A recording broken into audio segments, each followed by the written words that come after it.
My name is Philip from Digital Power. So Digital Power is a data consultancy, and we help all kinds of organizations from data strategy to decision making. And a part of that, of course, is also machine learning and everything related to that. So my name is Philip, and I will be hosting this webinar today. I've worked at Digital Power for about 6 years. I started myself as a data scientist back then. And as it happens, I picked up more and more operations and infrastructure related things and engineering things. And with that kind of background, I am now here presenting about machine learning operations. So today I would like to go through some of the theory or the concepts behind machine learning operations, and then after that show in a demo the framework that we have at Digital Power built on top of Databricks and how we can use that to achieve some of the goals of machine learning operations. So then, first of all, what is machine learning operations? I will present, and then after this first part, before I go into the demo, I will also see if there are any questions. So please save them until then. So machine learning operations is a set of engineering best practices for the development, deployment, and maintenance of machine learning models. That is a definition. And I would like to first of all focus here on the part that says engineering best practices. So what that means is that machine learning operations, first of all, is a set of ideas about how you should go about doing the development, deployment, and maintenance of machine learning models. So it's a set of ideas, concepts, and then secondly, tools that you would use to achieve those goals.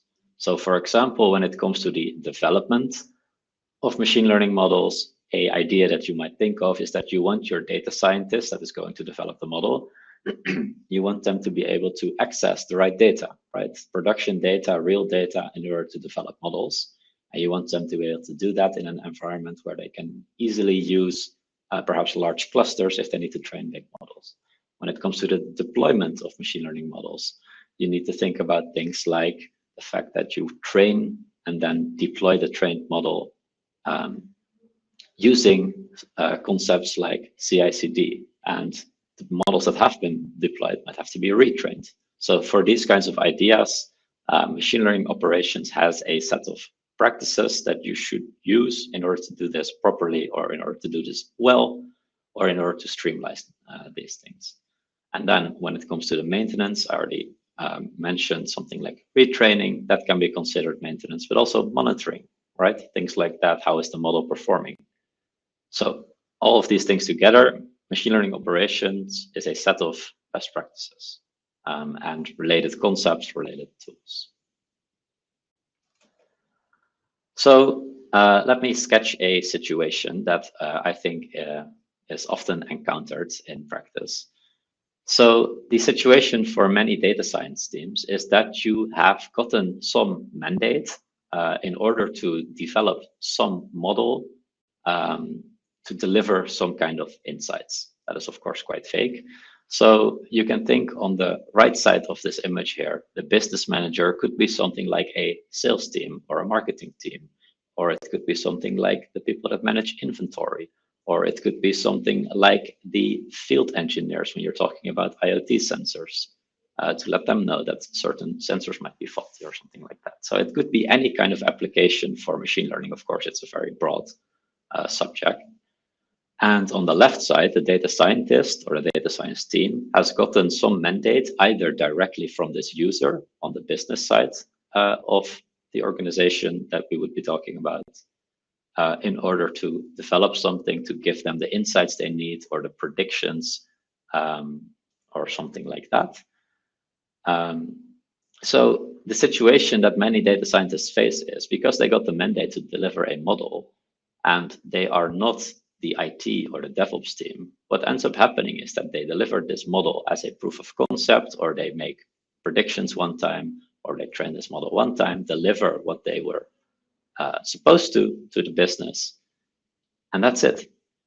And that results in these models over time degrading in value because they are not up to date anymore. And if you would want to make them up to date as the data science team, you need to go through a manual process to retrace the same steps that you took initially when you developed your model. And of course, that is quite cumbersome, and that spends time and money that could be spent better elsewhere, because your mandate was never to have a production pipeline that is updating itself and all this. Your mandate was to deliver these models.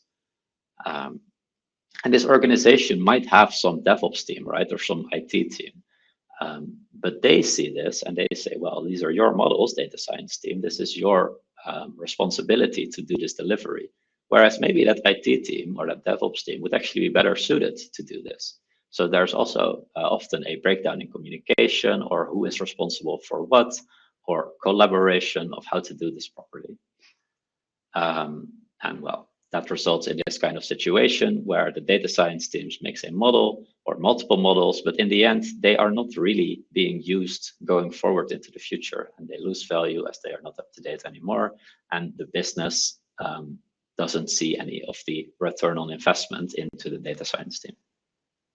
So for this kind of situation, this is the core of what machine learning operations is for. So again, a set of engineering best practices for the development, deployment, and maintenance of machine learning models. And the goal of that then, taking into mind that diagram I just showed, the goal is to bridge the gap between the ML development and the operations in order to ensure scalable, reliable, and efficient machine learning workflows. So how do we achieve that? So we want to bridge this gap, right, from the data science to the business. In order to deploy basically, right, these models. So there are a lot of concepts related to this, these best practices that I've been talking about. And here are some of the most important, most prominent ones. Versioning. So tracking models, tracking data, tracking code changes. A lot of this is downstream from what you would call DevOps, such as you probably want some version control system, right, for your code changes. But perhaps that is a bit elementary. I hope at least that most people are aware that that is something they should be doing. But it goes beyond just the code. You also want to be able to version your data and your models. And the reason for that is this reliability. If something goes wrong, can you roll back to a previous model? Or if there is some regulator that needs to know something or audit your model, can you give them an accurate representation of what your model was? So versioning. Secondly, automation, CI/CD pipelines for machine learning models. So this bridging the gap, and this is often where the quickest wins are. You want your model not to stay as a one-time proof of concept, but to set up a pipeline such that this model keeps, first of all, keeps making predictions, right? If you're talking about a batch model, but also to retrain the model periodically, perhaps once a month. And by having these pipelines, you also get a lot of benefit as the data science team, because you can leverage the same pipeline to test out a new version of the model, to easily integration test, right? If you have the production environment as the target of such a pipeline, that is a release. But if you have a test environment as the target of such a pipeline, that is already your integration test. And that makes development quite a lot easier. And this is also something that I will show later on in the demo. Third, monitoring. Tracking performance, detecting drift in the data, and logging, and related things. So if you have this automation, so you produce these models and you deliver them to the business automatically, you want to be able to know when something is going wrong. Also, of course, when things are going right. But by tracking the performance of the models that have been deployed, you can trigger, for example, a retraining automatically, not once a month, but maybe as soon as a a deterioration in the quality of the model is detected. So drift detection as well. The data that you use is, of course, has a massive influence on how the model ends up behaving. So if a change happens in the data, think, for example, of the COVID pandemic, right? That changed many, many data patterns.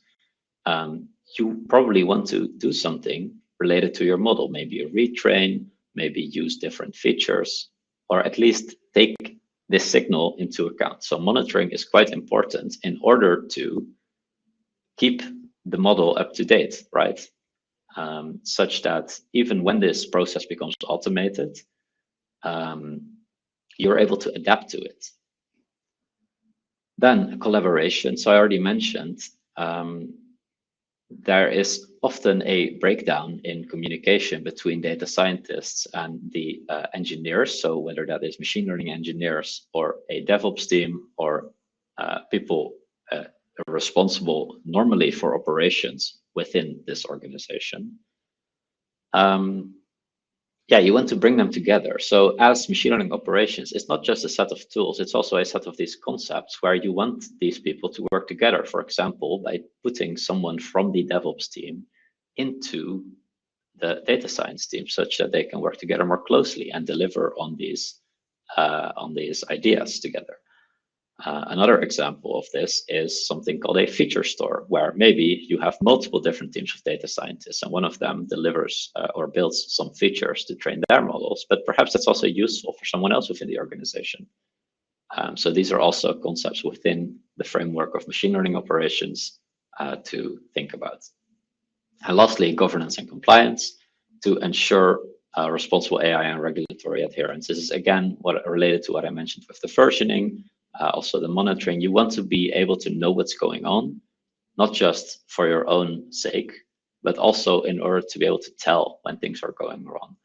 When a model, for example, in healthcare or in government, gets some kind of bias, you want to be able to tell where that comes from, right? Oh, this data set that we use to train the model, there's a bias in there, and that's why our model is behaving this way. Things like this. And so things like versioning and monitoring, that enables this reliability, right, within the goal. And things like automation enable scalability, because by automating, you are no longer manually deploying all your models, and therefore you can deploy a lot more models as well. So then why MLOps?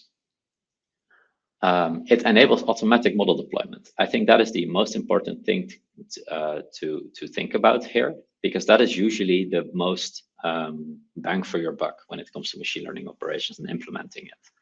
It enables CI/CD, it reduces manual work, it enables features like A/B testing of models, and it just allows you to go to market more quickly with your models. Faster iteration on model improvements. So that CI/CD that I just mentioned, that enables testing, right? So you can train your models not on your laptop, but on performant clusters and things like this. And that, as a data scientist, also allows you to more quickly iterate. Then long-term reliability and performance. By doing this versioning, by retraining the models, etc., you keep the performance of your models up.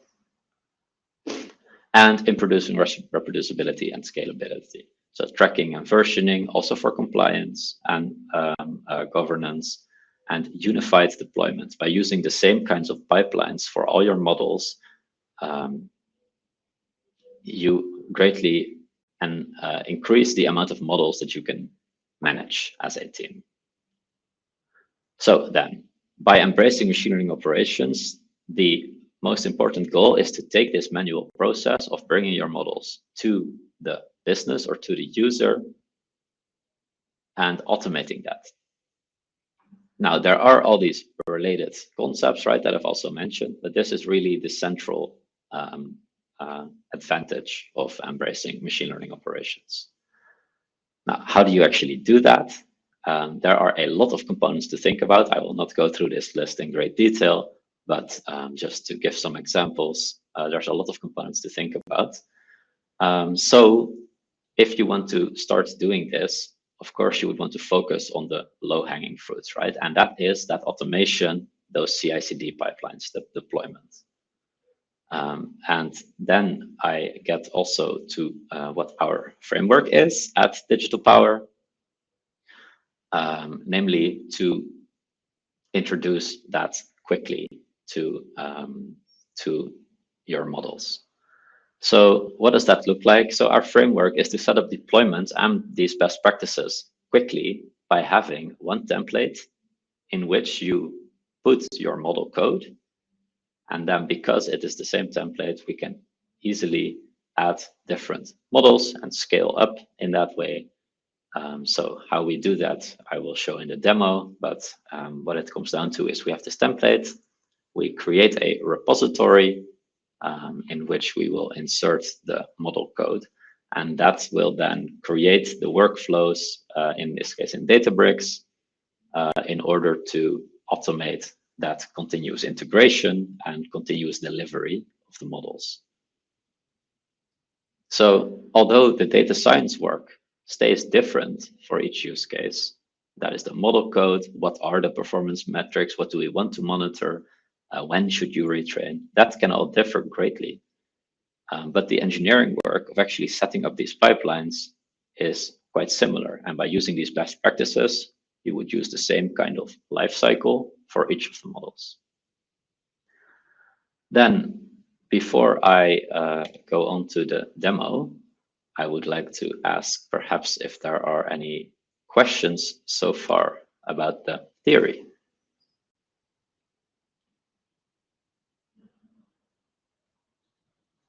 And yeah, if you do, please mention something in the chat. Otherwise, I will just proceed to the demo. Yeah, so far we don't see any questions from the audience. So if we get something, oh, we see something from Robbie. The question is, how do you orchestrate model training and retraining in Databricks? Do you schedule these jobs using Azure Data Factory or Apache Airflow, or do you rely on Azure DevOps pipelines to trigger the training process? So I think that's exactly what we are going to see right now on the demo, Ravi. Yeah. Indeed. Thank you, Oscar. There are many ways to do this, but what we have settled on at Digital Power is to indeed use workflows within Databricks to do this. And then, yeah, you would use your Azure DevOps pipelines to, or GitHub Actions, which is an equivalent thing, right? To deploy the workflows themselves, so the training workflow, but then the training workflow is scheduled within Databricks. That's how we take care of this in our framework. You could also indeed use something like Airflow to do this. I hope that answers your question, Ravi.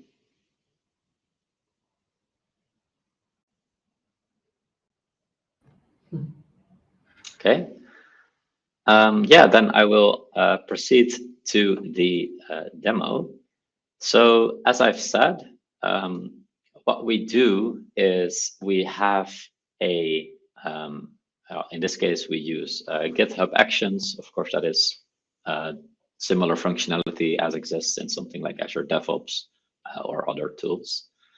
And in here, we have our, well, MLOps init use case repository. So in here, we have a workflow, a GitHub action that if we run it, it generates a separate repository within our organization. And in that separate repository, that's where we put our model code, because that separate repository is generated according to a template. And by using that, we can very quickly go from, well, from 0 to 100. So here I will give a name, my ML project. Then by having here the contributor and the admin groups, I will also already gain access to the repository that I am to generate. And here the schema, this is going to be the schema within Databricks. So for those of you that are familiar with that, in Databricks, we make use of Unity Catalog, where we will end up storing the models and the predictions as well. Yeah, so by clicking Run Workflow, if I give it a second, perhaps refresh, I have here a deploy ML bundle, which is going to create a repository for me and also initialize it with the templates that I've mentioned. And this is going to take only a few seconds. And thereby I have created,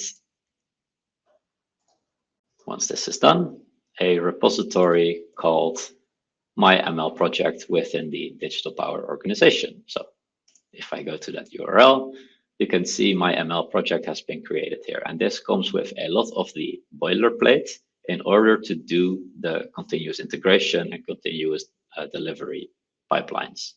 So in here, in my ML project, there are these different folders for the different aspects of deploying a machine learning model and working in this machine learning operations way. So that are things like data exploration, feature engineering, training, and deployment. Now, because some more than this is needed, right? We also need to modify a little bit the code to the specific use case and actually deploy it. So therefore, I have already prepared another repository that I created in the same way. So if I go to Databricks, you just saw something happen because here, these top 3 are the workflows also that we just talked about in the question from Ravi. These 3 workflows in order to deploy the model, but also it just already created these other workflows for my ML project. So it's really quickly possible to do all this by using a template like this. So then let me talk about the one that I've prepared beforehand, which I called MLOps demo. There you can see it has 3 different workflows, namely write feature table, the feature engineering, model training, and batch inference in this example. So for example, in the write feature table workflow, there are 2 steps that create 2 different feature tables. And in here, you can already see that thing I mentioned also about collaboration. These will create features in this feature store within Databricks. So we are leveraging all the different components here that Databricks has to abide by these MLOps best practices. Similarly, the model training, it then uses that feature engineering in order to train the model, validate the model, and deploy it. And the deployed model then, that is what's used in the batch inference job. And so you've seen that the GitHub action is what creates these workflows, but these workflows now are scheduled within Databricks. So this is also where the retraining is handled. And in this template, in the initial use case, this is just scheduled to run daily. But of course, that's all modifiable as well to the specific use case. Yeah, and then you'll see here also in the write feature table job, I've added a tag because I've already also deployed these to production. And there you'll see there's no tag because I would like to show you in this demo how I would do a release to production. So if I go first, actually, before I do a release to production, I would also like to show you the continuous integration. So if I go to the MLOps demo repository that I've just been talking about, you can see this has been created in the same way. And you see the latest commit is me adding that tag over there. So if I go to some file in here, and for example, I raise an exception just to add a modification to the code. Let me commit these changes. I will create a new branch. Normally, you would probably do this from your IDE, right? But just for the sake of the demo, I will do it in GitHub itself. Then here you will see what that continuous integration looks like with a framework like this. Because within just a second here, it's going to start a bunch of checks where first it validates the bundle. That's what we use here in the background is a Databricks bundle. To see that, well, in this case, I just edited the feature engineering code, right? But I can also edit, for example, which compute does it use? What kind of cluster does the feature engineering run on? And there it validates the YAML in order to see that nothing crazy is happening, that it will work, that it can deploy properly. Then on top of that, it will run the feature engineering training and unit tests. Unit and integration tests. So the unit tests are already configured to be ran here. And this is now all handled by these GitHub actions that come with this framework. Well, after the unit test succeeds, it will also start doing integration tests. And then you will see, which is going to take another second, that it will actually spin up even more jobs here, not in the staging, but in the test or development layer in order to show that this model can actually train properly. And so you see very quickly you are abiding by these best practices, and it makes your life a lot easier because you could even just use this to test the training of your model, right? That it's going to have acceptable performance because, okay, the integration test has now started. So within just a second here, it will create those jobs as well and start running them. And then, of course, you could do that with less data than your real use case in order to make it go more quickly and not waste a lot of resources. But of course, that is all configurable. Yeah, so that's the continuous integration part of it.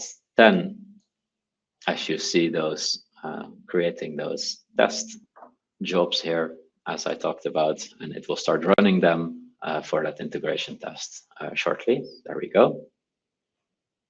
Then I would like to show you the thing that I mentioned before, to do a release to production, to actually deploy the model to production. So here I prepared a pull request from the main branch to the release branch with this tag. Now, there are many different ways to do this. You could also use tags, right, in your version control system and release based on those, and do it manually if that's a requirement in your use case. But here I will create a pull request with this new tag added. Now, normally here it would again check. Those checks will also start in just a second that everything is okay. There we go. They are going to start. But by the power of this being a demo, I will just ignore that and merge the pull request anyway. So by doing this in GitHub, it will start an action that's in this repo where it will merge. Yeah, so this was triggered by the merge from the main branch to the release branch, and this will actually, this change where I added this tag will then be deployed here. But that looks like it's going to take a second because I've started too many actions at the same time now. So we are still waiting for some other ones. Oh no, it has started running here. So shortly it will also apply that tag there. Yeah, and that is what I would like to show you all. I do see I'm taking slightly more time than I would have liked in this webinar. There we can see the tag has been added also on production. So that is me really doing a release and deploying this new version of the model, even though I've just added a tag, right? But pushing that to the production environment. And now, well, in the other job, we can see that that integration test is still running. But normally as a developer, then you would go get a cup of coffee or something, I would imagine. Okay, so that's it for the demo. And then, yeah, I would like to open the floor again, see if there's any more questions about that. We actually have another question, again from Ravi. And the question goes around, how do we know that the new model is outperforming the previous one that is already in production? what sort of mechanisms do we have to perform this model evaluation and the decision making about deploying the new model or not? Yeah, that's a very good question.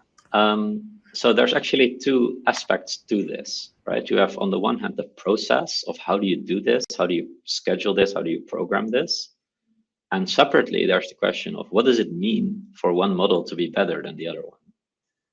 Now that second question is always going to be difficult and work for a data scientist and in collaboration with the user and tailor-made, right, to the specific model. And in some cases, you might not even be able to automate that, right? You will just have to have some expert look at it and decide, okay, this is better. If that is possible, if you can use some kind of metric to validate, right, on a test set, that is what that model validation step is also for in the demo that I showed. So if that is automatable, then you can do that and use that criterion to automatically replace the existing model. Then there's also another strategy where you A/B test basically your models, where you have your existing model and you deploy the other model alongside it. But this really depends on what kind of use case you have, because in that case, you need to have users and you need to be able to see how they use the model and look at that. But it really depends on the kind of model that you're working with.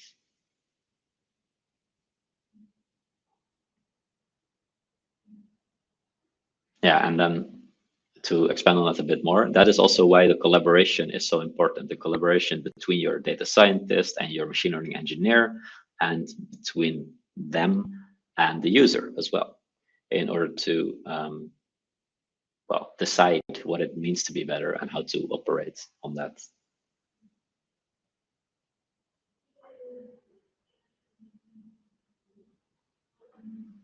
Are there any other questions? I see in the chat a response.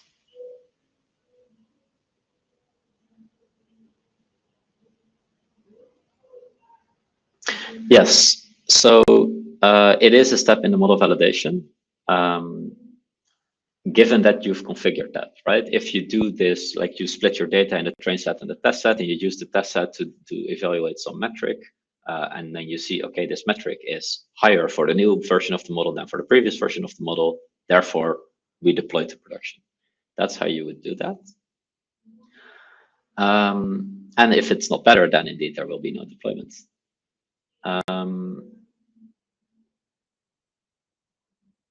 So the code, I'm not quite sure, Ravi, what you are talking about there. The retraining happens in the Databricks workflow, how to trigger back the GitHub action to then deploy the code to production automated. I see.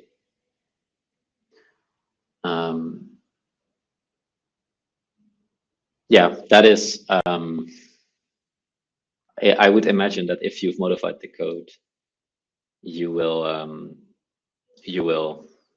do that manually because you've also modified the code manually. But if there's no code change, then you can indeed automate that. I hope that answers the question. Yeah.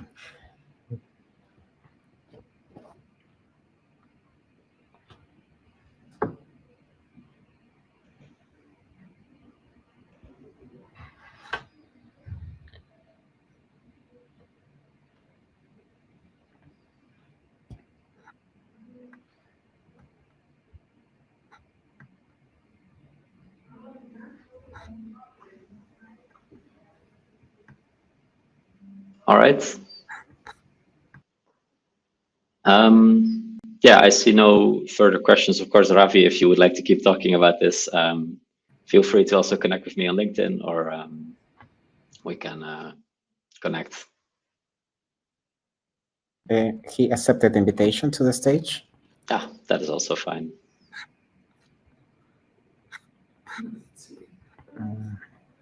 I am not sure how to. We are. So let's see. Ravi, are you able to join the conversation with your camera and mic? Oh, wait. Oh, no. Oh, oops. Sorry, I did something wrong.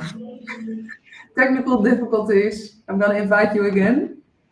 Wait. Okay, here we go. Go back to stage. Yes.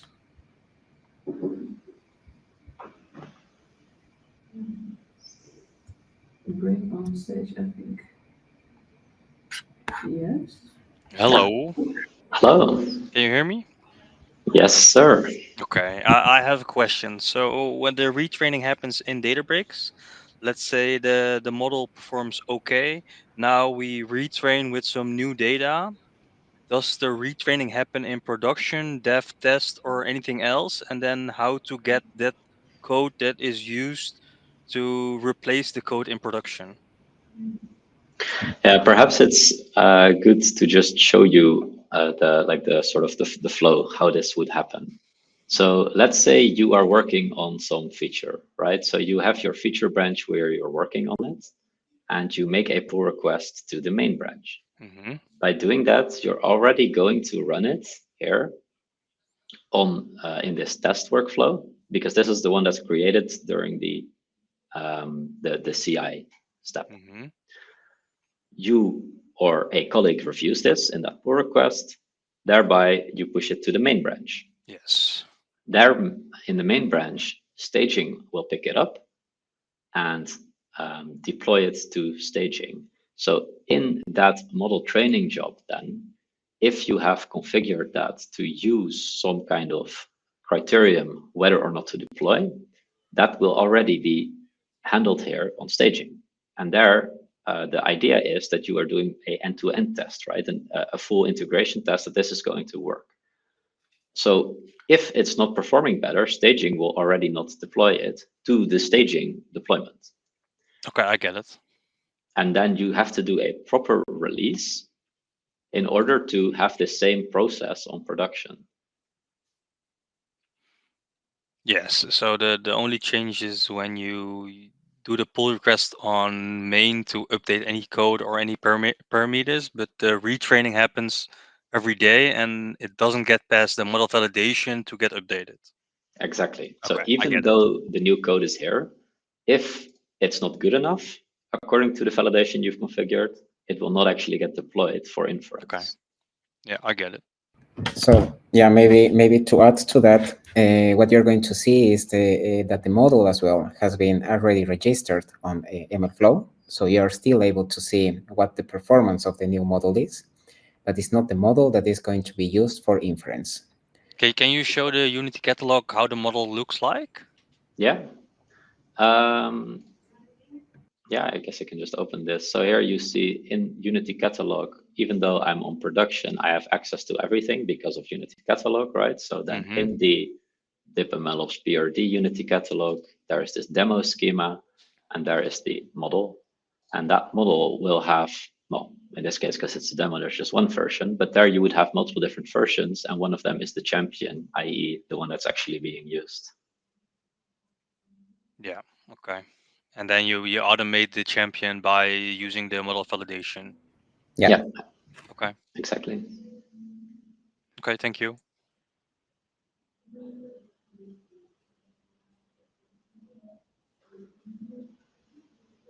Thank you. Bye. Yeah, thank you very much for your question. All right. I think thereby we can wrap it up, right? So yeah, thank you everyone. And I guess I will share one more time the shout out. Yeah, and of course, if you have any interest, also contact us at Digital Power. We can also do this for you. Thanks to everybody.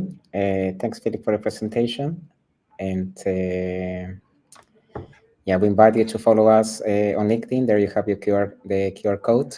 And yeah, thanks and have a great day.